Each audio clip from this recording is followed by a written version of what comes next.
Hi friends, this is Meena. Welcome back to Meena styles. ఈరోజు Monday blog. ఇది Monday blog ఇప్పుడు edit చేస్తున్నాను.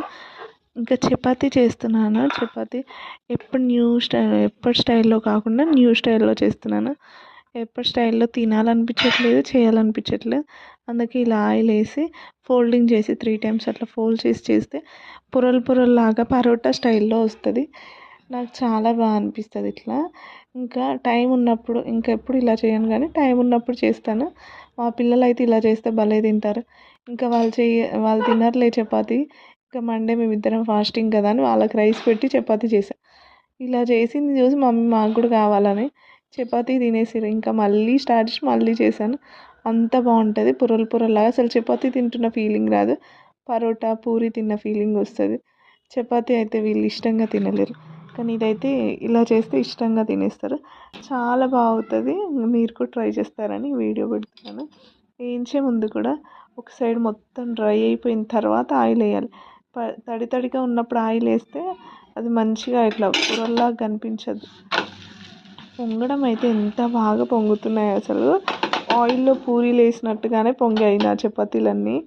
చాలా బాగా వచ్చినాయి. ఇంకా మండే కాబట్టి ఇంకా చపాతీ చేసి ఆలు కుర్మా చేసాను. ఆలు బాయిల్ చేసి కుర్మా చేశాను. శనగపిండి వేసి కూడా చేస్తాను, బేషన్ లాగా. ఇప్పుడైతే ఆలు ఫ్రై కుర్మా లాగా చేశాను. చాలా బాగుంది. ఇంకా మా పిల్లలు ఏంటి మమ్మీ ఇంత పొంగుతున్నాయని వచ్చి చూస్తున్నారు. బాగున్నాయి నాన్న, తింటారా అంటే తింటామన్నారు. ఇంకా వాళ్ళకి ఇచ్చి మళ్ళీ నేను చేసుకొని మా ఇద్దరికి మళ్ళీ చేసుకున్నాను. ఇదైతే ఆలు కుర్మా కూడా సూపర్గా కుదిరింది. ఒక్కొక్కసారి ఆలు ఉడకవు, కానీ ఈసారి పెద్ద సైజు తీసుకున్నాను. పెద్ద సైజు తీసుకోవాలి ఆలుకైతే. కుర్మా చేసే వాళ్ళైతే ఆలు పెద్ద సైజు ఉంటే ఈజీగా 1 విజిల్కి ఉడికిపోతాయి. అలా చేశాను. చాలా బాగా వచ్చింది. ఇంకా చపాతీ చూస్తే అసలు అది ఏం అనకముందే ఇట్లా పొరలు కనిపించేస్తుంది.